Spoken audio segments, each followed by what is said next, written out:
이번에 보시면은 초반에 참수작전을 수행하면서 이란의 주요 지휘관들이 다 동선이 노출돼 갖고 네. 그냥 핀포인트로 제거당하는 걸 보셨을 텐데요. 우리가 전통적으로 많이 봐오던 것이 위성에서 밀착 감시하면서 적의 동태를 파악하고 그리고 우리가 각종 정밀 타격 무기로 확실하게 제거한다. 뭐 이런 거야 어느 정도 익숙해했지만 영화에서 많이 봤죠. 이게 가자 지구에서 지금 전쟁을 보더라도 몇 가지 알려진 것이 지금 이스라엘이 운영하고 있는 것이 이를테면 라벤더 시스템이라는 게 있습니다. 라벤더 시스템이 뭐냐면은 가자 지구의 여러 거기 주민들을 갖다가 네. 이 사람이 얼마나 하마스나 각종 지하드 단체와 연관이 돼 있을지 점수를 다 매기는 겁니다. 막 90점 이상인 사람이다. 그 사람이 만약에 우리의 드론이라든가 여러 감시 카메라에 딱 잡혔습니다. 그럼 어떻게 하겠습니까? AI가 즉시 판단해서 즉시 제거 명령을 내립니다. 그래서 점수가 높은 사람은 20초 만에 제거할 수가 있습니다. 예, 퇴근길 라이브 심층 인터뷰 시작하도록 하겠습니다. 이 시간에는 이스라엘과 이란의 충돌에 대해서 이야기는 하긴 할 건데 다만 뉴스 업데이트만 하기에는 아마 글쎄요, 뉴스 업데이트는 우리 보고 계시는 구독자 여러분들이 더 빨리 많이 돼 있을 것 같고 저희들은 단순하게 이런 정보를 업데이트하는 것보다는 오늘 이 시간에는 이 두 나라의 관계서부터 전쟁사 이야기도 한번 조금씩 다뤄보고 군사 기술에 대해서도 그리고 지금 나오고 있는 뉴스들 이면에 있는 해석에 대해서도 한번 이야기를 나눠보도록 할 텐데요.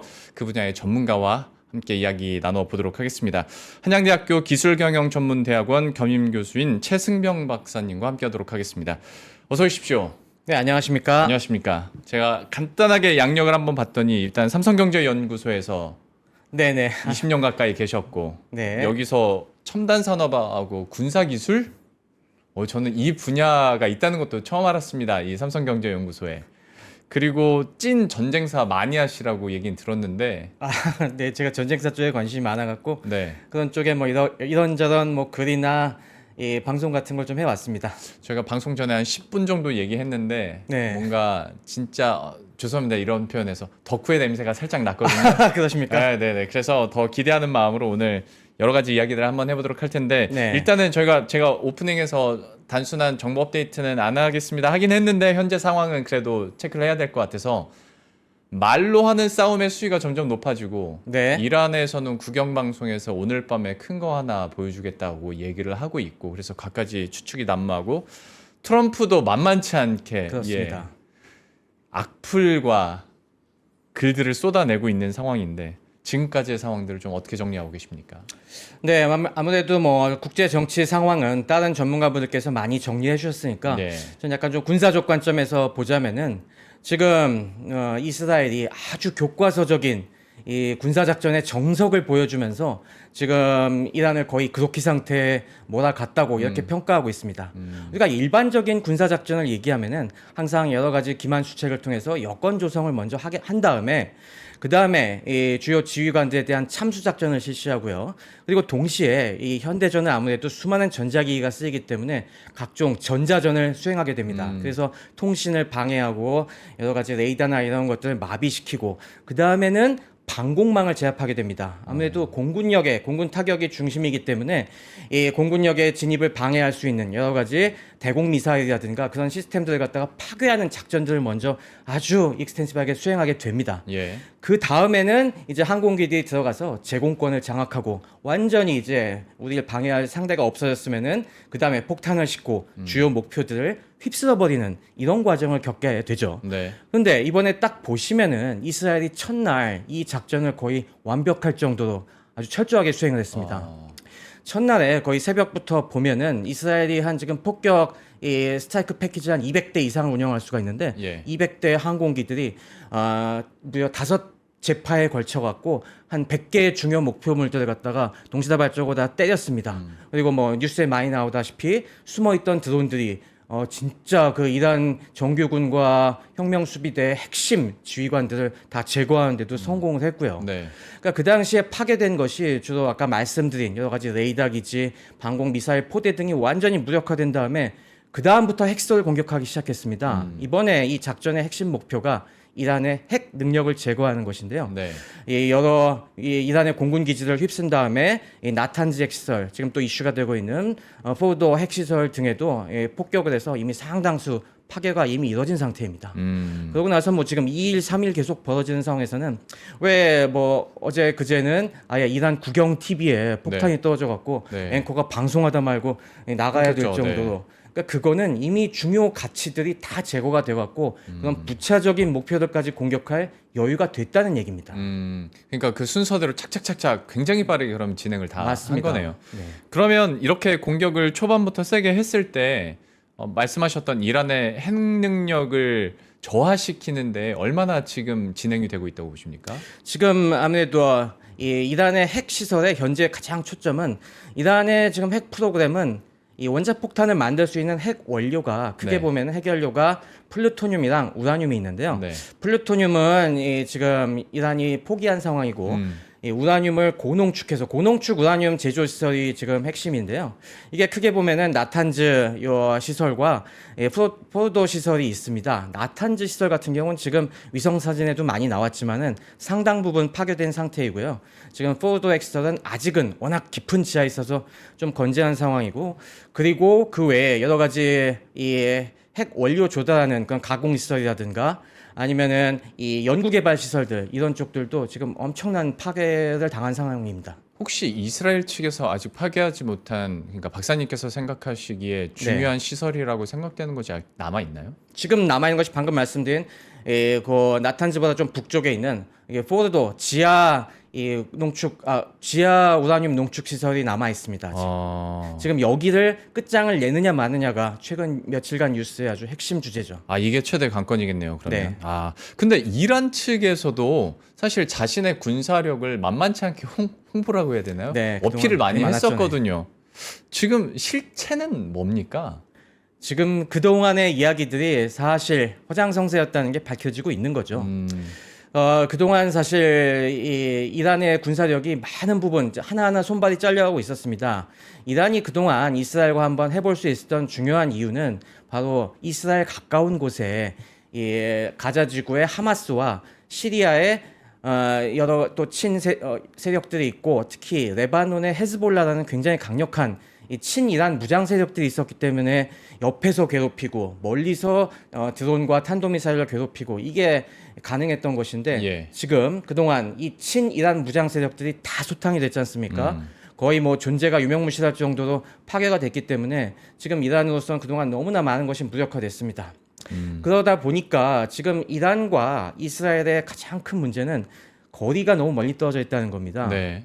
한 1000km 이상, 가까운 데도 1000km, 보통 1500km 이상 떨어져 있는데 가까운 데서 내지를 수 있는 수단이 지금 없는 상황에서 원격 공격에 가능한 이런 수단이 이란이 거의 다 지금 망가져 버린 게 큰 문제라고 볼 수 있겠죠. 그 대표적인 것이 바로 장거리 드론이랑 여러 가지 탄도미사일 세력들이. 그러니까 사실 다른 전문가들도 이번 전쟁 양상이 얼마나 갈 것인가 얘기를 할 때 항상 나왔던 근거 중에 하나가 이란이 하루에 미사일 50발만 쏴도 이거 며칠 많이는 못 갈 거예요. 재고 자체가 그렇게 많이 없습니다라고 하던데 네. 그것도 어느 정도 일리 있는 얘기였군요. 네네. 원래 뭐 기존에 이란이 탄도미사일이 한 2000에서 3000기 정도는 있을 것이다라고 예, 맞아요. 네, 했는데 이번에 그게 물론 다 가용했으면 좀 양상이 달라질 수 있었겠지만은 이스라엘이 초기 공습에서 이 지하 경납고들도 꽤 많이 파괴한 것 같습니다. 네. 그래서 이미 확인되고 있는 것들도 있고요. 그러니까 뭐 2, 3천 기 중에서 한 반 정도는 소모가 되지 않았나 싶고, 그리고 지금 쏘려고 해도 발사대 같은 여러 중요 시설들도 굉장히 많이 파괴가 됐습니다. 그러니까 있어도 쏠 수가 없고, 그러니까 지금 가동률이 어마어마하게 떨어지고 있는 거죠. 이건 지금 통계만 보더라도 개전 초기만 해도 이란이 한 200발 정도씩 쏠 수가 있었는데 지금은 뭐 200발은커녕 몇십 발 쏘기도 힘든 상황입니다. 이게 아마 재고가 부족하고 발사대가 점점 소진되고 조금 모습을 드러내면 계속 폭격이 떨어지면서 지금 있는 것도 내보낼 엄두를 못 내고 있을 것 같습니다. 사실 전쟁에 있어서 물량은 중요하니까요. 그럼요. 그 부분 큰 부분인데, 그러면 물량은 잠깐 차치하고서라도 네. 기술적으로 봤을 때 이스라엘의 군사력이 어느 정도길래라는 궁금증도 생깁니다. 네. 거기에 대해서는 어떻게 평가하십니까? 이번에 사실 뭐 놀랄 부분이 한두 가지가 아니지만은 예. 진짜 우리가 미래 기술이라고 얘기되던 부분들이 이스라엘이 정말 능란하게 구사하는 거에 진짜 깜짝깜짝 놀라고 있습니다. 특히 뭐 우리가 전통적으로 많이 봐오던 것이 위성에서 밀착 감시하면서 적의 동태를 파악하고 그리고 우리가 각종 정밀 타격 무기로 확실하게 제거한다. 뭐 이런 거야 어느 정도 익숙해했지만 영화에서 많이 봤죠. 네, 요즘 또 놀라고 있는 거는 이 AI 기술이 군사 예. 분야에도 어마어마하게 쓰이는 걸 이번에도 여실히 느낄 수가 있었습니다. 이번에 아무래도 최근에 핵심 군사 기술이라면 AI의 응용과 그리고 자율살상 무기 뭐 이런 거 등등이 될 텐데 이런 게 지금 굉장히 큰 역할을 하고 있다는 증거들이 막 나오고 있습니다. 이번에 보시면은 초반에 참수작전을 수행하면서 이란의 주요 지휘관들이 다 동선이 노출돼 갖고 네. 그냥 핀포인트로 제거당하는 걸 보셨을 텐데요. 이게 물론 모사드나 여러 정보기관이 심어놓은 이 휴민트들, 인적 정보망들도 굉장히 중요하겠지만은 사실 이걸 적시에 처리해 갖고 빨리빨리 이 사람들의 움직임을 실시간으로 추적해서 때릴 수 있는 이게 유기적인 시스템이 돼야만 되거든요. 근데 이게 AI에 들어간 시스템이 지금 가동이 되고 있습니다. 이게 가자 지구에서 지금 전쟁을 보더라도 몇 가지 알려진 것이 이란이 지금 이스라엘이 운영하고 있는 것이 이를테면 라벤더 시스템이라는 게 있습니다. 라벤더 시스템이 뭐냐면은 가자 지구의 여러 거기 주민들을 갖다가 네. 이 사람이 얼마나 하마스나 각종 지하드 단체와 연관이 돼 있을지 점수를 다 매기는 겁니다. 몇백만 명의 사람들에게. 1점부터 100점까지 매겨갖고 만약에 막 90점 이상인 사람이다. 그 사람이 만약에 우리의 드론이라든가 여러 감시 카메라에 딱 잡혔습니다. 그럼 어떻게 하겠습니까? 제거해야겠죠. 근데 이게 보고하고서 막 승인 받고 그 다음에 뭐 출동해서 제거하려면 시간이 많이 걸리잖아요. 네. 이걸 일원화 시켜갖고 AI가 즉시 판단해서 즉시 제거 명령을 내립니다. 그래서 점수가 높은 사람은 20초 만에 제거할 수가 있습니다. 사실 90점 근데 이상. 네. 그 가치 판단에 있어서는 지금도 논란 중인 건데 군사에서는 예외로 그냥 굉장히 중요한 얘기인데요. AI가 판단하도록. AI가 물론 오류가 있습니다. 그게 에러율이 한 10% 정도 우리가 얘기 보고 있는데요. 네.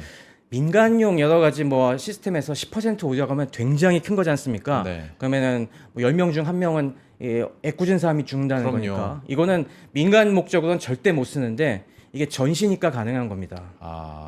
그러니까 이런 전시의 윤리가 좀 느슨해지는 틈을 타서 이런 게 굉장히 많이 쓰이는데 이런 게 사람에 대해서 가치 판단하는 것 그리고 수많은 이 건물들의 가치 판단하는 것 우리가 보통 민가라든가 일반 건물에 이런 비밀 시설들이 같이 숨어 있지 않습니까? 이걸 사람이 일일이 정보 분석관이 파악하고 이걸 결과를 도출하려면 시간이 너무 많이 걸립니다. 네. 이걸 평소부터 각종 정보와 엮어갖고 빅데이터 해갖고 AI가 이거의 점수를 파악을 해서 대기하고 있다가 필요하면 때리는 이게 돼 있기 때문에 이번 참수작전도 이렇게 스무스하게 지금 이루어지고 각종 지금 이란의 중요 자산들이 파괴가 된 겁니다. 아니 참 그러니까 어찌 보면 좀 간략하게 말하면 AI가 사상 검증해가지고 아닌 사람들 제거한다는 네. 건데 그거를 어떻게 판단을 하지? 그것도 신기하긴 하네요. 네, 그런 게 뭐 요즘 한창 국방 쪽에서 테마주로 각광받고 있는 팔란티어가 예. 기술 지원이 꽤 있었다는 얘기들도 있고요. 같이 아. 개발했다는 부분들도 있습니다. 그거 외에도 이번에 또 놀라게 한 것이 당연히 이게 이란 공격할 때 이스라엘도 1000km 밖에서 스트라이크 패키지가 떠야 되니까 예. 시간이 많이 걸립니다. 그래서 다 잡기가 힘들어요. 그래서 이번에 얘기 나왔다시피 그런 잡는 드론들이 몰래 미리 이란 땅에다 심어놨다가 딱 명령이 떨어지면 떠갖고 단숨에 제거해버리는 거 보시지 않습니까? 네. 드론뿐만이 아니라 각종 단거리 미사일들, 대전차 미사일들도 그런 식으로 운용을 한 게 증거들이 드러나고 있습니다. 그러니까 여러 레이더 기지라든가 방공 미사일 포대 주변에 비밀리에 이 스파이크 미사일 같은 대전차 미사일이 숨어 있다가 딱 신호가 울리니까 자동으로 찍찍 해갖고 쏘는 이런 일까지 벌였으니 이렇게 초토화된 것도 뭐 당연하다 볼 수 있습니다. 그러니까 그런 것만 보더라도 이스라엘 입장에서는 굉장히 오랫동안 공을 들여서 이번 작전을 펼친 게 느껴지고 맞습니다. 여기에다가 AI 기술력까지 더해지니 야, 정말 짧은 시간에 타격을 주고 있는 건데 그러면 지금 이란의 상황에서 봤을 때 이란은 글쎄요 박사님께서 보시기에 이게 얼마나 버틸 수 있을까에 대한 저 개인적인 궁금증도 있을 뿐더러 어떤 내용이 나올지는 모르겠습니다만 이란 측에서도 뭔가 지금 센 걸 하나 내놓으려고 하다 보니까 그리고 한편으로 군사력이나 기술력의 차이가 있다는 건 너무 알지만 또 얘 선조들이 그러셨잖아요. 쥐도 계속 구석에 몰면 문다고 뭔가 진짜 있나? 라는 궁금증이 좀 있거든요. 이란의 상황은 좀 어떻게 읽고 계세요? 이란이 그런 식으로 뭔가 한 방 크게 터뜨리기에는 그동안 이란이 너무 자신들의 패를 다 노출한 것 같습니다. 어, 우리가 지금 이란이 이스라엘을 기습적으로 미사일 공격한 게 이번이 처음이 아니지 않습니까? 네. 이미 작년도 2014년도에도 3월 10월에 두 번 대규모 공격을 해갖고 그때도 일부 일부 이스라엘에게 피해를 준 걸 기억하실 겁니다. 네. 그때 이미 이란 쪽에서 다양한 자신들이 갖고 있는 여러 첨단 미사일들을 갖다가 이미 한번 소수지만 선보였습니다. 네. 그러니까 이미 이스라엘은 그걸 딱 보고서 관련된 정보를 이미 다 캐치한 것 같습니다. 그래서 지금 뭐 아무리 이란이 크게 빵빵 터트리면서 우리가 뭘 쏜다라고 하지만은 사실 그 지금 쏘고 있는 미사일들이 그때 한번 선보였던 것들이에요. 그러니까 이스라엘 입장에서 그렇게 놀랍지도 않습니다. 그러면 죄송합니다. 이건 너무 네. 한 발 멀리 간 질문일 수는 있는데 이란 내에서 그러면 체제 변화까지 지금 가능할 정도로 여기는 많이 힘든 상황입니까? 체제 변화요? 예. 사실 뭐 일각에서는 지금 이 전쟁에서 네타냐후가 추진하는 목적이 체제 레짐 체인지까지 얘기하는 게 아니냐 맞아요. 그런 관측들이 있습니다만은 저는 그렇게 생각하지는 않습니다. 그 정도는 아니구나. 그거는 그냥 네타냐후의 네. 립 서비스인데 그럼 우리가 생각해 보시면 아시겠지만 이건 북한을 대입해서 생각해 보시면 답이 나올 것 같습니다. 우리가 만약에 북한의 핵 능력을 재건하고 싶지만은 네. 그렇다고 해서 김정은과 김실과 제거하는 게 과연 우리에게 꼭 유리한 일일까요? 그건 아니죠. 만약에 지금의 신정 국가가 이슬람 국가 체제가 전복을 시킨다고 하더라도 만약에 대체할 만한 안정된 이 정치 세력이 존재한다면은 모르겠는데 예. 만약에 이걸 잘못하다가는 아프가니스탄처럼 우리가 뭐 레짐 체인지는 했지만은 질질 끌려다니다가 다시 내주는 그렇죠. 그런 일이 벌어질 수도 있죠. 그래서 지금 어느 정도의 견제나 어느 정도의 균형축은 맞춰야 된다라는 얘기가 그래서 좀 나오고 있는 것 같고. 맞습니다. 그렇다면 그건 너무 멀리 간 질문이니까 네. 그건 어떻게 되는지 한번 차차 두고 보도록 하고 이란의 핵 능력에 대해서 그 네네. 기술 수준에 대해서도 한번 설명이 필요할 것 같습니다. 사실 이게 가장 위협적인 거니까요. 맞습니다.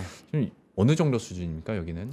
이란의 핵 능력 수준이 지금 이번에 이스라엘이 이런 상당히 위험한 폭격까지 시도하게 된 거는 그만큼 이란이 핵무기를 가지기까지 진짜 한 발짝 앞으로 거의 문턱에 도달했기 때문이라고 생각하시면 될 것 같습니다. 모두에도 말씀드렸다시피 우리가 원자 폭탄을 갖다가 가지려면은 예. 기본적으로 거기 쓰는 핵 물질을 먼저 확보를 해야 됩니다. 하지만 우리가 일반적인 발전소, 원자력 발전소에서 쓰는 물질보다 이게 핵무기에 쓰이려면은 훨씬 농축을 많이 시켜야 됩니다. 네. 그러니까 고순도의 이런 핵물질이 필요하다는 얘기죠. 지금 사실 원래 이란이 1970년대, 80년대 그 80년대 핵 개발을 할 때는 플루토늄을 확보하는 방향으로 원자로를 세워갖고 그걸 재처리해서 플루토늄을 확보하는 쪽으로 했는데요. 이거는 큰 원자로가 필요하다 보니까 이 이스라엘의 견제에 너무 많이 받다 보니 이거는 결국에 이게 아라크 단지라고 하는데 그동안 막 여러 가지 봉변도 당하면서 포기를 했습니다. 네. 대신에 추구한 것이 북한이 택한 것과 마찬가지의 우라늄 농축 방법입니다. 이거는 뭐 간단히 얘기하면은 이 원심 분리기라는 걸 이용하는 건데요. 네. 일반적으로 우리 천연 우라늄 속에는 그 중에 핵 물질로 쓸 수 있는 우라늄 235가 0.7%밖에 없습니다. 네. 이걸 90%로 농축을 시켜야 무기로 쓸 수가 있습니다. 예. 그러다 보니까 이 우라늄을 갖다가 반응을 시켜갖고 육불화 우라늄이라는 기체 상태로 만든 다음에 이걸 원심 분리기라는 쉽게 얘기해서 우리 탈수기 짤순이를 생각하면 됩니다. 네. 우리 짤순이에 그 세탁물을 집어넣고 막 고속으로 돌리면은 네. 물이 일반 옷감보다 무겁기 때문에 바깥쪽으로 밀려나죠. 그래서 그렇죠. 이게 바깥으로 빠지게 됩니다. 네. 이 천연 우라늄에 들어있는 대표적인 우라늄 235와 그리고 핵 물질로 당장 쓸 수 없는 238은 이 질량 차이가 단 1%밖에 나지 않습니다. 그러다 보니까 얘는 근데 뭐 그 짤순이 정도 돌려서는 안 되고 정말 고속으로 어마어마하게 돌려야지 이게 조금씩 분리가 됩니다. 예. 그래서 이 원심 분리를 갖다가 우라늄 238이 좀 더 무겁기 때문에 막 돌리다 보면은 바깥쪽으로 밀려나고 요 안쪽에 요게 모이게 되는데 요 안쪽에 모인 기체를 빼서 그다음 원심 분리기에서 또 돌리고 하다 보면은 이게 점점점 그 농도가 높아져서 90%까지 만들 수 있는 겁니다. 근데 이 원심 분리기 기술이 굉장히 어렵습니다. 어렵겠죠.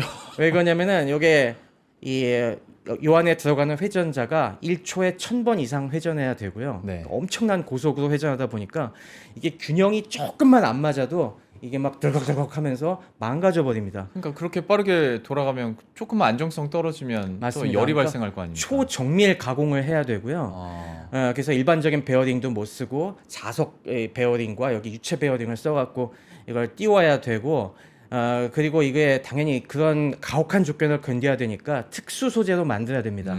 과거에는 초기엔 알루미늄 합금으로 했는데 그 다음에 이제 특수 마라이진 강이라는 걸 쓰고 지금은 이 탄소 복합 소재로 만드는 이런 수준까지 발전했는데요. 네. 이런 거 하나의 기술을 확보하는데 굉장히 오래 걸립니다. 근데 이걸 갖다가 북한과 비슷한 시기에 바로 파키스탄으로부터 1990년대에 입수했습니다. 이란이. 그러고 나서 그게 유명한 칸 네트워크라는 건데 왜 파키스탄이 이 기술로 파키스탄도 핵 보유국이 됐거든요. 네. 그게 여러 나라로 새갔는데 이란도 이걸 발전시켜서 그동안 이 원심 분리 우라늄 농축 시설을 만들어 온 거죠. 그래갖고 이 우라늄 농축을 통해서 지금 이란이 아까 얘기한 90% 수준의 농축 우라늄 바로 직전 단계인 한 60% 정도까지 농축한 이 농축 우라늄을 꽤 많이 갖고 있습니다.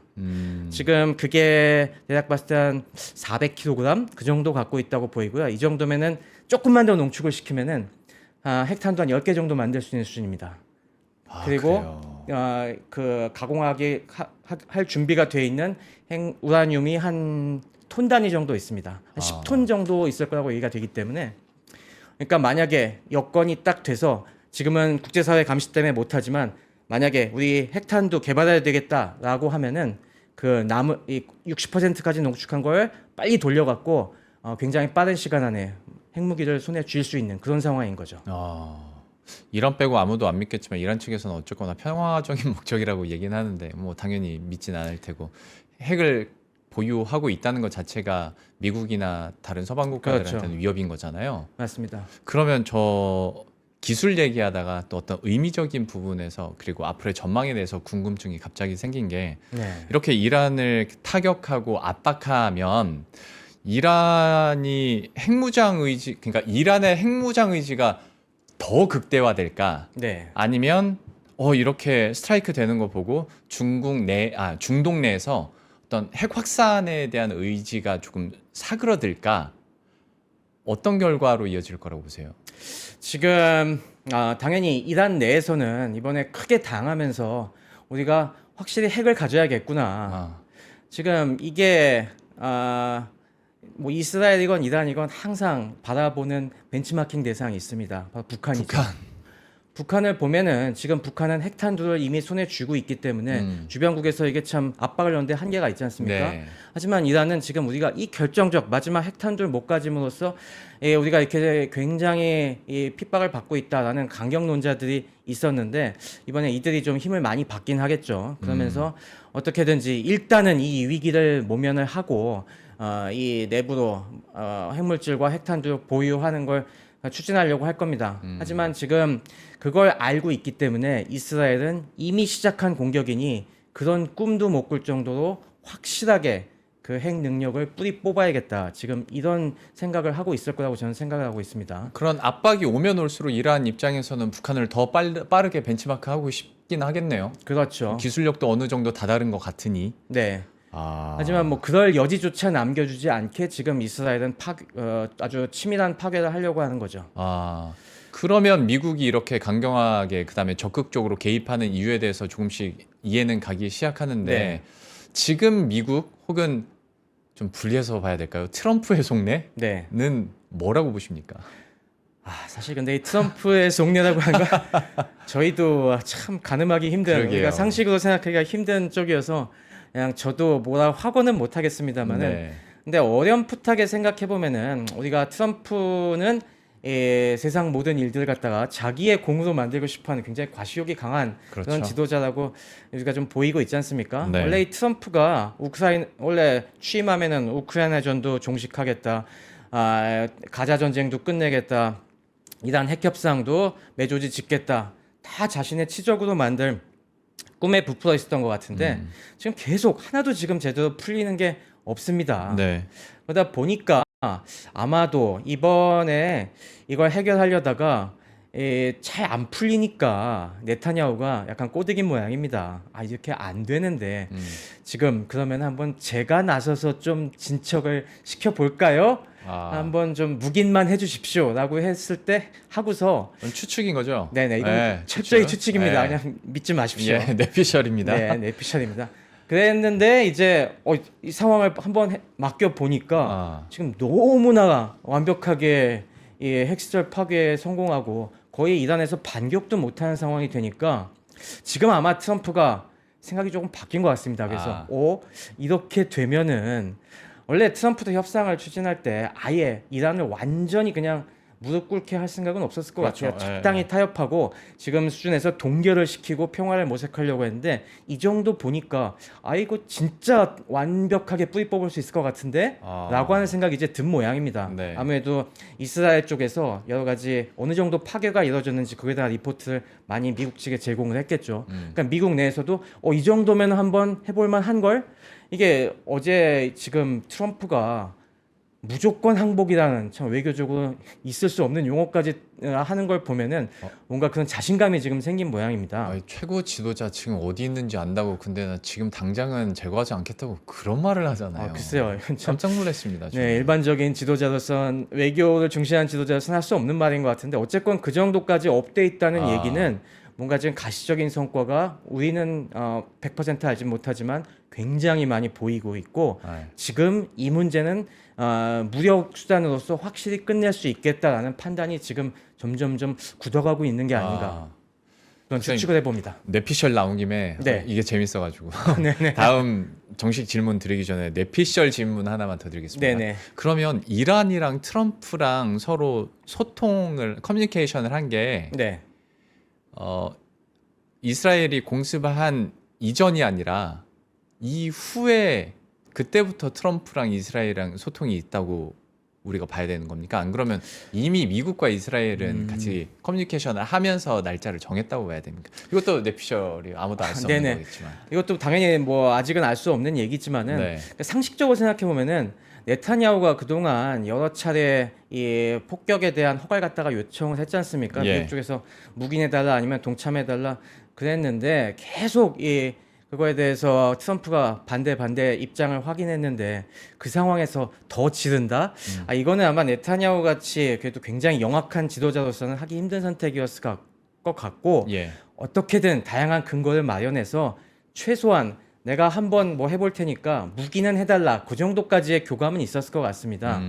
그렇기 때문에 뭐 초기 공격 이후에 백악관 반응이 의외로 담담했던 것도 적어도 이 사실을 알고는 있었을 것이다. 그리고 지금 회담이 원래 약속했던 3개월 지나서 교착 국면이니까 뭔가 강경한 카드를 한 번쯤은 보여야겠다는 그런 의도가 있지 않았을까. 라고 추측을 하는 바이죠. 네. 추측입니다. 이거는 그냥 추측의 영역이긴 한데 워낙 거기에 대해서도 관전 포인트라고 해야 될까요? 뭐 그런 걸 궁금해하시는 분들이 많길래 네. 저도 한번 여쭤봤고 그러면 이제 이란은 어떻게 될 것인가에 대한 이야기들 계속 네. 확인할 텐데 그러면 이란의 핵 프로그램은 글쎄요 이 정도 수준까지 타격을 받았으면 폐기가 되는 겁니까? 아니면 이게 그러니까 복원이 가능한 수준인 건지 아닌지조차도 감이 안 와서요. 이것도 뭐 단기적인 것과 장기적인 측면을 다 살펴봐야 될 것 같은데요.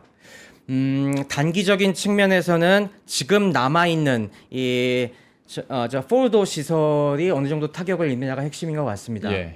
지금 포르도 시설은 지금 우리가 나탄즈 시설과 비교해 봤을 때 규모 자체는 조금 작습니다. 지금 이란이 갖고 있는 원심 분리기 대충 예상을 많이 종합해 보면은 대략 한 2만 개 정도 갖고 있다고 지금 보고 있어요. 예. 그 중에서 가동되는 게 한 15,000개 그 정도라고 생각을 해보면은 저 포르도 시설에는 한 3,000개 정도 있지 않을까 예상합니다. 그러니까 전체로 보면 한 5분의 1 정도가 있다는 건데, 근데 이 숫자가 많이 중요한 게 아니라 이 포르도 시설에는 이 보다 최신형 원심 분리기들이 들어가 있어요. 네. 이란도 당연히 처음에 파키스탄에서 받아온 이걸 IR-1이라고 하는데 IR 원심 분리기에 비해서 계속 업그레이드를 해갖고 지금은 IR-6가 대량으로 투입이 되어 있는데 이거는 이 농축 효율이 IR1에 비해서 한 7, 8배 더 좋습니다. 같은 시간을 돌려도 7, 8배 더 많이 농축시킬 수 있고 그만큼 또 농축 시간을 줄일 수 있다는 겁니다. 네. 이게 왜 중요하냐면은 지금 아까 이란은 어떻게든 무슨 핑계를 만들어내서도 시간을 번 다음에 이 핵물질을 무기급 핵물질을 확보하고 싶어 할 거 아니겠어요? 네. 근데 지금 폭격하는 얘기를 보면은 시설들은 파괴했는데 아까 말씀드린 기존에 우리가 이란이 확보해 놓은 우라늄은 파괴 못한 것 같습니다. 당연히 그거는 어딘가 진짜 깊숙한데 숨겨놓고 해갖고 잘 모르겠죠. 네. 그리고 이제까지 공습을 했는데 방사능 누출이 되게 적다는 것만 보더라도 그거는 못 건드린 것 같습니다. 그렇다면은 그렇게 잘 숨겨놓고 있던 것을 나중에 뭔가 사태가 진정된 다음에 그럼 남아있는 포우도 시설에서 돌리면은 이게 한두 달 내로 핵무기 한두 개 생산할 수 있는 그 페이스로 가동할 수가 있거든요. 네. 그러면은 단기적으로도 금방 핵무력을 확보하는 길이 가능한 겁니다. 그런데 만약에 지금 이 포우도 시설 남아있는 한 3,000기 정도의 원심 분리까지 다 파괴가 돼버리면은 이건 얘기가 달라지는 거죠. 아, 그러겠죠. 그렇게 되면은 그 다음에 이걸 다시 각종 자재와 이런 걸 확보해 갖고 다시 만드는 데는 시간이 굉장히 많이 걸릴 겁니다. 그래서 이게 단기적으로 이란의 이 핵능력 재건을 가늠할 수 있는 굉장히 중요한 게 이 지금 남아있는 포르도 농축시설 파괴 여부인 것이죠. 아, 이게 만약에 진짜 파괴가 되면은 단기간에 재건은 어려울 겁니다. 예. 그리고 이미 상당수의 연구개발시설이 파괴가 됐기 때문에 생산시설도 그래서 사람마다 보기엔 좀 다르지만 한 5년에서 10년 정도 이 이란의 이 핵 프로그램을 늦추게 하는데 역할을 할 것 같습니다. 하지만 이건 중단기적인 얘기고 예. 장기적으로 보면은 그렇다고 해서 이 기술 자체가 없어지는 건 아니거든요. 네. 당연히 관련 인력들도 아직 많이 살아남아 있고 그래서 장기적인 측면에서 봤을 때는 그 능력이 완전히 없어진 건 아니다.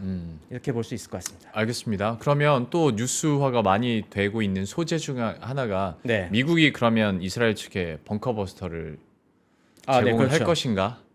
이러면 또 큰 충격의 뉴스들이 많이 나올 것 같고 또 새가 완전히 기울어질 수도 있을 것 같은데 어떻게 그렇습니다. 전망하세요? 그 얘기가 나오고 있는 것이 지금 이 바로 이 포르도 시설이 나탄즈와는 달리 굉장히 깊은 지하 갱도에 구축이 된 시설이라는 그 차이가 있는 거죠. 예.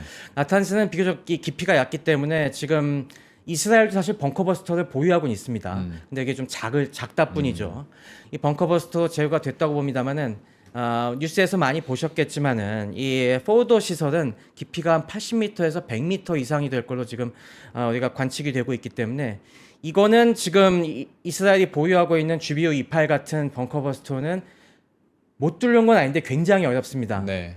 이스라엘이 갖고 있는 벙커버스터의 위력은 왜 지난번 이 하마스 수뇌부 제거할 때 예. 그때도 고층 건물 지하 몇 층 깊숙한 곳에 있는 수뇌부를 제거할 때 이미 본 바 있죠. 그때 어떻게 했습니까? 굉장히 깊지만은 이게 스마트 폭탄이기 때문에 정밀류도 때린 데를 또 때리고 또 때리고 또 때리고 한 구덩이에다가 이 연쇄적으로 벙커버스터 폭탄을 수십 개를 떨어뜨려 갖고 깊게 뚫어냈죠 그때.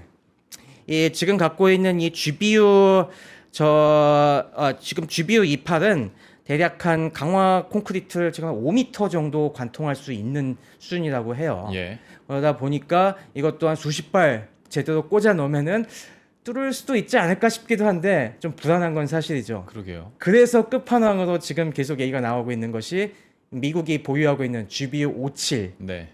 이게 뉴스에 지금 많이 나오고 있죠. 네. 이거는 무게가 13.6톤인가 그 정도 됩니다. 3만 파운드. 지금 갖고 있는 이스라엘이 갖고 있는 GBU-28보다 훨씬 무겁습니다. 그러다 보니까 그러니까 6배 이상 무거운 거죠. 그게 GBU-28이 한 2톤 그 정도 되니까. 근데 이거 같은 경우는 한 번에 50m 뚫을 수 있으니까 GBU-57 같은 경우는 뭐 넉넉 잡아서 한 3발 쏘면은 네. 충분히 격파할 수 있을 것이다. 그러니까 좀 제발 투입해 달라 이렇게 지금 설득을 하는 모양입니다. 네. 근데 이 GBU-57은 결정적인 문제가 이걸 쏠 수 있는 폭격기가 전 세계에 딱 한 종밖에 없습니다. 미국이 자랑하는 B2 네. 스텔스 폭격기인 거죠. 네. 근데 이거는 굉장히 중요한 전략 자산이기 때문에 이게 뜬다는 거는 상징성도 굉장히 크고 미국이 너무 깊이 발을 담근다라는 저도 인상. 그 말씀 드리고 싶었어요. 네. 너무 직접적 개입 아닙니까? 그렇게 되면? 맞습니다. 네. 그렇기 때문에 미국 입장에서도 좀 약간 꺼림직해서 그래서 지금 대안이 몇 가지 얘기가 되고 있습니다. GBU 57이 투입되지 않고서도 사실 GBU 28보다 조금 더 개량형 이런 벙커버스터들도 있거든요. 뭐 이게 GBU 72가 있는데 이게 같은 5,000파운드 한 3톤급이긴 하지만은 관통력이 GBU 28보다 더 좋습니다. 네. 그래서 이런 것들 대안으로 그러면 아마 네타냐후가 GBU 72 같은 거를 그러면 좀 달라. 그런 거 한 번. 그거는 스텔스기로 안 해도 되는 거예요? 네, 그거는 지금 이스라엘이 갖고 있는 플랫폼으로도 그런 항공기로도 투발이 가능합니다. 그래서 아마 이런 거를 요구하지 않을까 그런 여러 가지 서황설레가 나오고 있습니다. 어쨌건 지금 뭔가 끝이 보이는 듯하기 때문에 이 결정적인 쪼커를 갖다가 꺼내 들어서 이 상황을 완전히 끝장내고 싶어하는 그런 유혹이 지금 왔다 갔다 하는 시간인 것 같습니다. 그러게요. 그게 머지않아서 결과나 그 트럼프의 생각 결단이 나올 것 같습니다. 네. 입을 통해서든 SNS를 통해서든. 네. 네, 아마 이게 오래 끌진 않겠죠. 네, 네. 한번 보시죠. 오늘 밤에 뭐가 나올지 또 내일까지도 뭐가 나올지 한번 지켜보도록 할 텐데 이거는 뉴스가 나와야 또 해석이 가능한 거니까. 네네. 약간 이야기를 돌려서 이스라엘이 어떤 전쟁에 참전하거나 공격을 받으면 네. 항상 한국 뉴스에 굉장히 많이 나오는 뉴스 중에 하나가 아이언돔 뚫렸다. 네네. 예전에 하마스와 이스라엘 전쟁 때도 네, 맞습니다. 재래식 무기에 아이언돔 뚫렸다. 뭐 이런 얘기들 되게 많이 했었거든요. 재래식 뭐 드론이나 발사체 몇천 발 했더니 뚫리더라.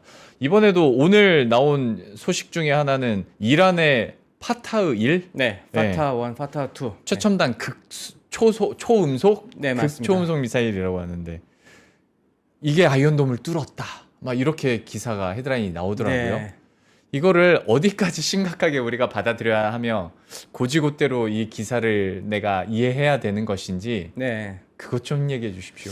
네, 맞습니다. 그게 굉장히 오해하시는 부분인데요. 이게 과연 아이언돔이 뚫렸냐, 이스라엘이 자랑하는 이 다층 방공망이 뚫렸냐라고 네. 판단해야 되는가? 저는 그건 아주 단단한 오해라고 생각을 합니다. 예.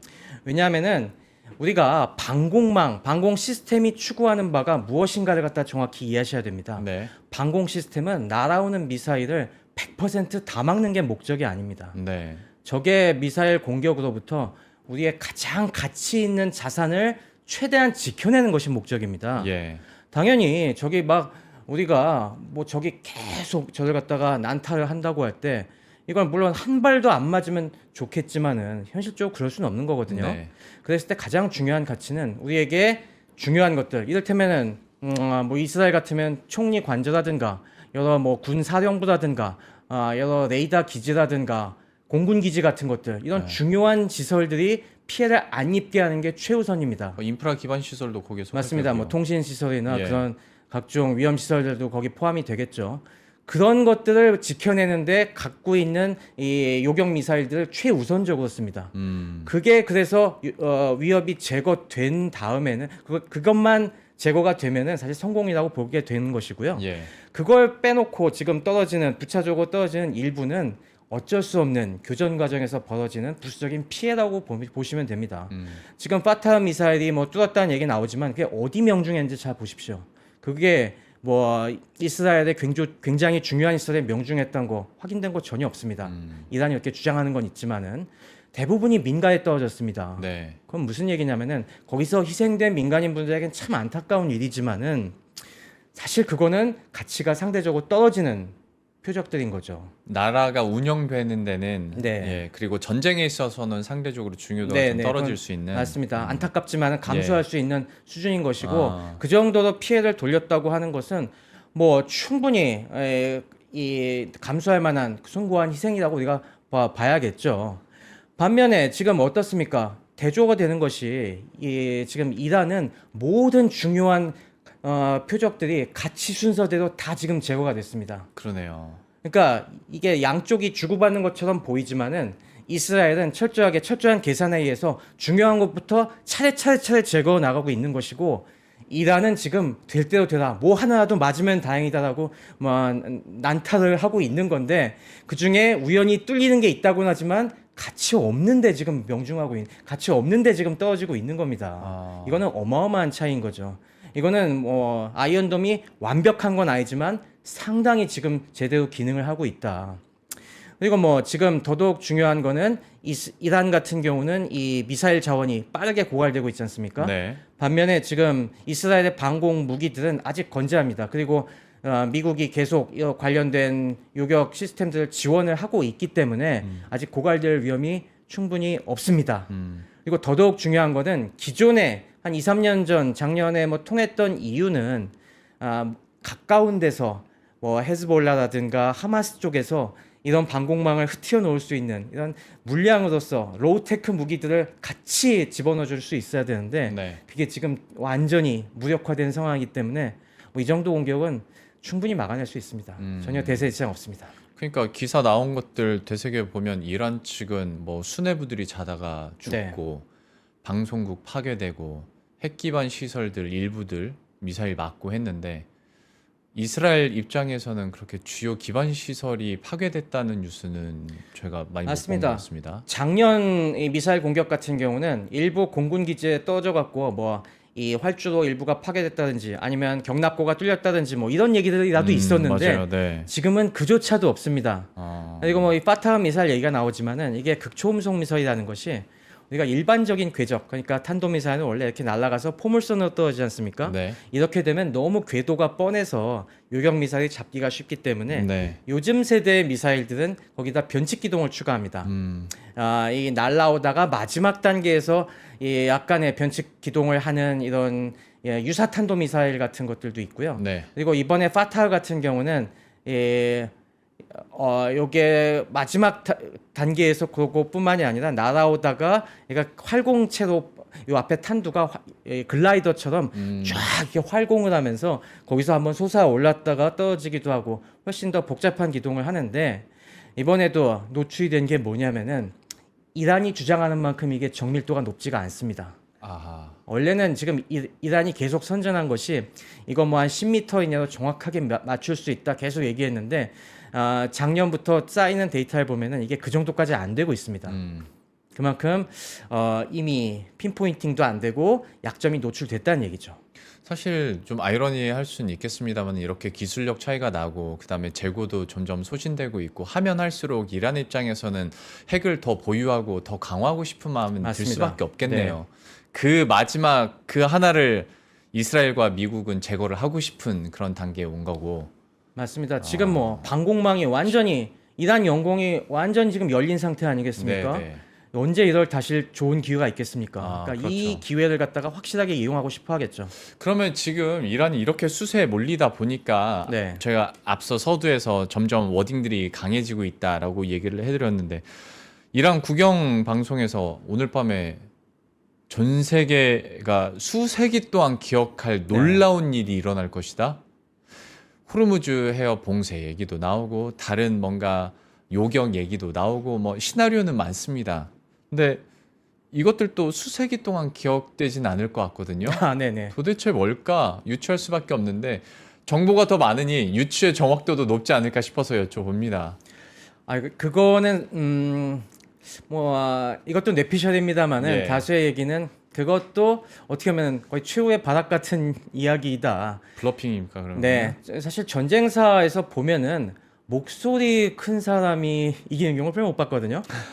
그렇죠. 네, 사실 진짜 실력자는 조용히 노려보고 있다가 한 대 폭 치고서 그냥 한 방에 KO를 시키는 거지 이런 식으로 요란하게 하지 않습니다. 네. 과거에도 보면 수많은 전쟁사에서 이 패전으로 몰리는 국가들이 마지막에 뭐 우리는 최종 병기가 있다느니 한 번에 전세를 역전시킬 수 있는 이 뭐 9회 말 투아웃에 우리는 말로 홈런을 치겠다니 뭐 등등등 이런 목소리가 요란했습니다만은 사실상 까보면은 그만한 효과가 없었죠. 몇 가지 뭐 이란이 꺼내들 카드가 있기는 있습니다. 뭐 이란이 그동안 얘기하고 있던 몇 가지 무기들 이런 것들을 그동안 좀 이제는 총동원을 해갖고 네. 무슨 마지막 타격을 한번 입혀보려고 할 수는 있을 것 같은데 사실 쉽진 않을 것 같습니다. 지금 뭐 그거에 대해서도 다각도로 지금 감시가 이루어지고 있고 글쎄요. 지금 뭐 물론 말씀하신 것처럼 뭐 호르무즈 해협 봉쇄라든가 전혀 다른 형태의 뭔가 애꿎은 대상을 볼모로 하는 작전을 생각해 볼 수가 있겠지만은 정석적인 군사 작전은 나올 카드가 없을 거라고 봅니다. 네. 이건 또 중국으로 통하는 원유량이 워낙 많아서 네. 호르무즈 해협 봉쇄는 현실성이 없다라는 분석들도 많이 하더라고요. 워낙 이제 중국에서 지원하는 이란에 지원하는 것들이 많고 경제적으로 통상적으로 서로 주고받는 것들이 많다 보니까 맞습니다. 지금 이란이 이 수세에 몰린 상황에서 미래라도 기약하기 위해서는 네. 그래도 이란에게 동정적인 세력을 많이 만드는 것이 중요하지 않겠습니까? 그러겠죠. 그런데 젖잘싸 아니면 뭐 우리는 졌지만은 그래도 우리는 뭐 명분은 있다 등등등 이런 뭔가를 좀 깔끔하게 끝을 맺어야지 아주 지저분하게 호르무즈 해협을 봉쇄하고 전 세계 경제를 파탄에 빠뜨리면서 이런 식으로 뭐 너 죽고 나 죽자 식으로 가면은 네. 어느 나라가 앞으로 이란을 지원하겠습니까? 그거는 앞으로도 기약을 못하는 좀 악수일 거란 그런 생각입니다. 그러면 네. 이 일들이 일련의 일들이 지나고 며칠 이후에 이란 내부 분위기가 어떨까라는 궁금증도 있습니다. 그러니까 지도층들이 완전히 바뀌진 않겠지만 네. 이란 내부적으로 국민들이 봤을 때도 사실 전쟁에 진 지도자를 누가 좋아하겠으며 맞습니다. 그러면 그 지도층 내에서도 이거를 한번 갈아엎고 싶은 그 욕망은 당연히 있을 테고 네. 그러면 여기는 혼란이 꽤 가중될 것 같고 그 주위에 있는 중동 국가들도 가만히 내버려 두지는 않을 것 같은데 그 양상 어떻게 보십니까? 네, 지금 뭐 레짐 체인지까지 레짐 체인지까지 기도하지는 않을 것이고 바로 그 애매모호한 혼란을 지금 예. 야기하고 싶어 할 겁니다. 아무래도 이번에 만약에 이 남아있는 여러 포워드 시설 같은 것들까지 초토화되면은 진짜 이란 국민들의 자존심이 땅에 떨어질 겁니다. 그러겠죠. 어느 순간 그동안 그래도 시아파의 맹주로서 페르시아 제국의 후예로서 갖고 있었던 자존심이 정말 산산이 무너지면서 이게 과연 그동안 우리 자유를 막아왔던 신정 정치의 후과냐라고 하면서 굉장히 내부의 불만 세력들이 점점 더 끌어오르겠죠. 네. 그러면서 내부의 권력 투쟁 이런 것들이 달아오를 것이고 당장 그렇다고 해서 뭐 지금 하메네이가 실각하고 그러지는 않을 것 같습니다. 왜냐하면 이란이라는 데도 굉장히 이제 이 전통적 가치를 중시하는 보수파와 이제 개혁파들이 워낙 이게 팽팽하게 맞서 있으니까. 네. 하지만 뭐 그들이 양쪽이 더 점점 목소리가 높아질 거 아니겠어요? 예. 그러면서 상당 기간 어떻게 보면은 이 국론을 모아서 이스라엘을 어떻게든 이제 복수를 해야겠다라는 그 시도를 하기까지는 좀 굉장히 어렵지 않을까 그런 생각이 듭니다. 아무래도 뭐 그런 미래가 펼쳐지게 된다면은 그때 이제 트럼프는 더 압박을 해서 확실하게 뭔가 이란의 여러 힘을 갖다가 빼놓은 상태에서 슬슬 여러 가지 실리를 챙기려는 그런 또 액션들을 취하겠죠. 그 전쟁사에도 워낙 능통하시니까 그거를 생각했을 때 지금의 이 양상이 이스라엘과 이란 혹은 이제 이스라엘을 지원하는 미국뿐만 아니라 네. 중동 국가 내에서도 서로 이제 편이 있으니까요. 지지하는 세력이 있으니까 이게 확산되거나 전쟁을 일으키는 그 공간, 전쟁터가 좀 확장되거나 다른 국가로 옮겨갈 가능성도 지금 있습니까? 네, 뭐 일각에서는 이게 새로운 중동전의 시발점이 아니냐 뭐 그런 예. 얘기들이 나오는데 이게 지금 네타냐후가 어디까지 하고 끝을 맺느냐에 크게 달려 있는 것 같습니다. 일단 핵 시설을 파괴한 것까지는 다른 국가들도 다 속으로 박수를 치고 있을 것 같습니다. 사실 이란이 이 중동 내부에서 좀 특이한 존재이지 않습니까? 네. 뭐 인종적으로 다르고 종교적으로도 시아파로 좀 굉장히 어떻게 보면은 순니파 중심인 다른 중동 국가들의 굉장히 골칫거리인 존재였는데 그래서 이란이 핵무장을 한다는 거는 그들에게는 아주 끔찍한 상상하기도 싫은 상황이었거든요. 근데 이스라엘이 나서서 이렇게 깨끗하게 완벽하게 파괴해 준다고 하면은 그 정도까지는 고마워 속으로 그냥 그런 식으로 하고 더 이상의 액션을 안 하고 네. 이렇게 이란의 혼란을 아주 뭐 해피하게 즐길 것 같습니다. 근데 우리가 앞에서 말했던 것처럼 근데 완전히 깨끗하게 이게 처리되는 게 아니라 애매하게 이란이 균형추를 맞추면서 존재한다면 근데 존재하더라도 그 핵능력과 다른 군사력 재건에는 상당한 시간이 걸리겠죠. 그러겠죠. 그러니까 지금 중동을 구성하고 있는 여러 맹주들이 있지 않습니까? 네. 뭐 이집트, 튀르키예, 이스라엘, 사우디 뭐 등등등이 있을 텐데 여기서 이란이 상당히 쇠락하게 되면서 그 공간을 이용해서 특히나 또 야망이 있는 사우디라든가 튀르키예가 그러면은 우리가 좀 더 이 공간을 넓혀볼까 그런 식의 또 새로운 구상을 할 수는 있겠죠. 그렇기 때문에 이게 중동 평화를 의미하진 않을 겁니다. 네. 당연히 이스라엘이 이렇게 굉장히 우파적인 요즘 시각이 강한 이스라엘이 중동의 확고한 패권을 장악하는 거는 여전히 순위파 국가들도 싫어할 것이고 그래서 이스라엘이 그냥 너무 이 버팅기는 너무 이렇게 자존심이 올라가는 것까지는 맞겠지만은 네.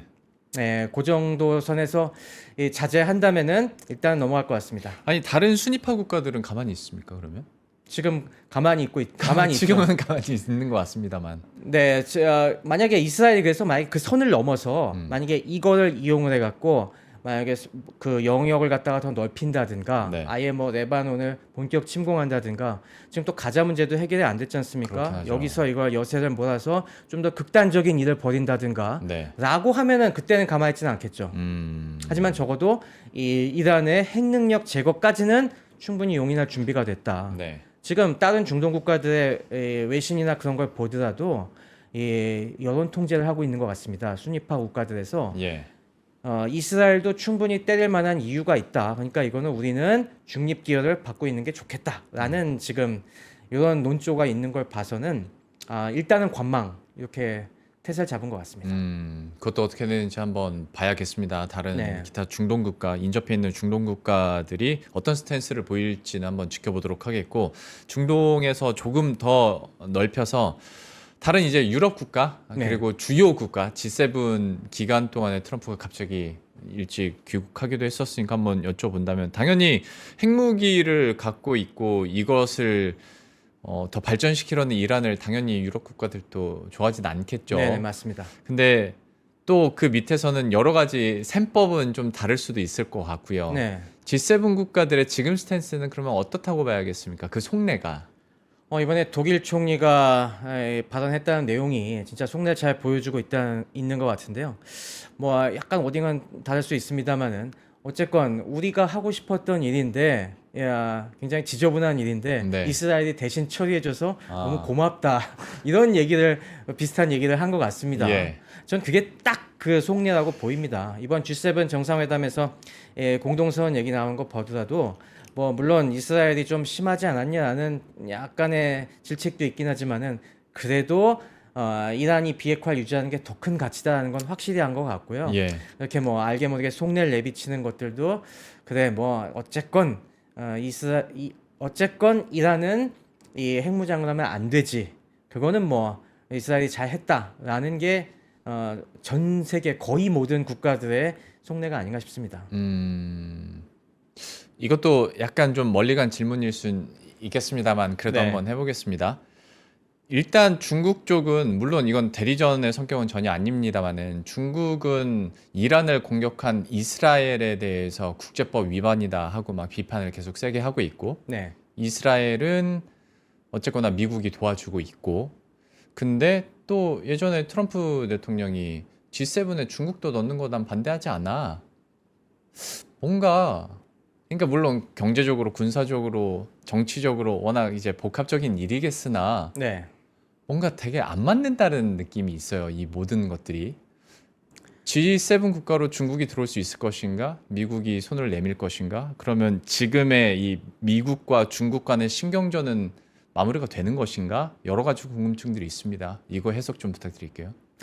그거는 사실 어떻게 보면 제 능력을 벗어난 너무 큰 예인 것 같습니다만 뭐 사실 미중 갈등이 앞으로 어떤 국면으로 갈지 또 그 와중에서 트럼프의 생각이 어떻게 바뀔지는 네. 정말 예측 불허이기 때문에 네. 저도 잘 모르겠다가 정답이겠습니다만은 그래도 뭐 여러 가지 흥미로운 점을 보여주는 것 같습니다. 지금 사실 중국 입장에서도 이 속 시원함과 안타까움이 교차할 것 같습니다. 당연히 이 중국이나 러시아 같은 경우도 5대 핵 강국으로서 또 다른 골치 아픈 핵 보유국이 등장하는 건 원하지 않을 겁니다. 네. 하지만 그렇다고 해서 또 미국 중심의 이거 친미 국가가 아닌 굉장히 또 든든한 얼라이언스가 될 수 있는 이란이 또 너무 타격을 받는 거는 원하지 않다 보니까 자꾸 이게 여러 가지 복잡한 행동은 나오고 있는 거죠. 예, 그걸 여실히 알 수가 있는 것이 사실 이번에 우리가 이란의 드론 능력이 뭐 생각보다 별로해서 많은 사람들이 실망을 자아내게 했는데 이란 드론을 받아다가 지금 제일 잘 써먹고 있는 나라가 러시아지 않습니까? 네.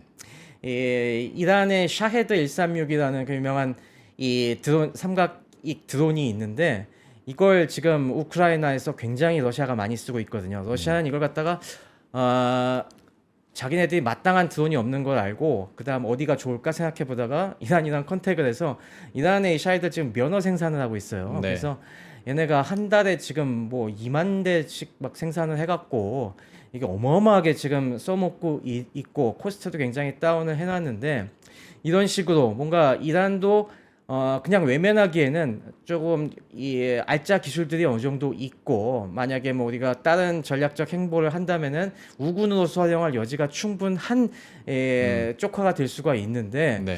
그런 면에서 아니 너무 다치지만은 않길 바라는 그런 지금 생각이 많이 들 겁니다. 아유, 그래서 네. 이제 고비 때마다 아니, 너무 패는 건 좀 자제하고 이 정도면 되지 않았냐 좀 봐줍시다 이런 식으로는 계속 나올 것 같습니다. 네. 아유, 박사님 고생하셨습니다. 제가 생각해도 이거는 너무 복합적이고 멀리 간 질문이긴 했는데 그냥 궁금한 대로 뇌 안 거치고 바로 말씀을 드려서 사실 트럼프가 2기 트럼프 행정부가 출범을 하면서 어떤 세계 평화를 내가 찾아오겠다라고 네. 공언을 했는데 생각해 보면 세계 평화가 아니라 세계의 전쟁을 벌이고 있는 상황이잖아요. 네, 그러니까 사실 사실 됐습니다. 네. 이 맥락에서 보자면 여기서 또 한 발만 더 뻗어가면 미국이 지금 전쟁 3개 관여를 하고 있는데 네.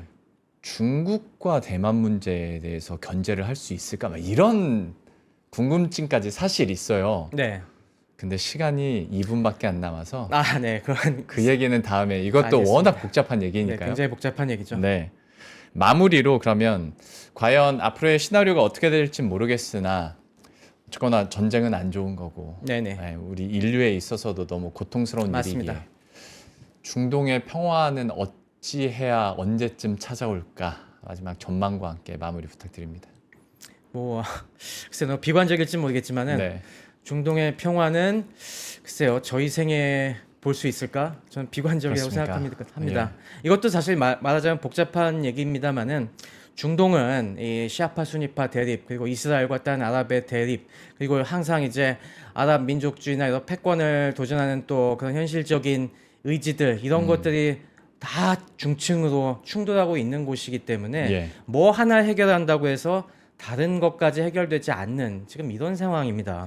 그러다 보니까 이 고르디우스의 매듭 같은 걸 과연 누가 풀어낼 수 있을지.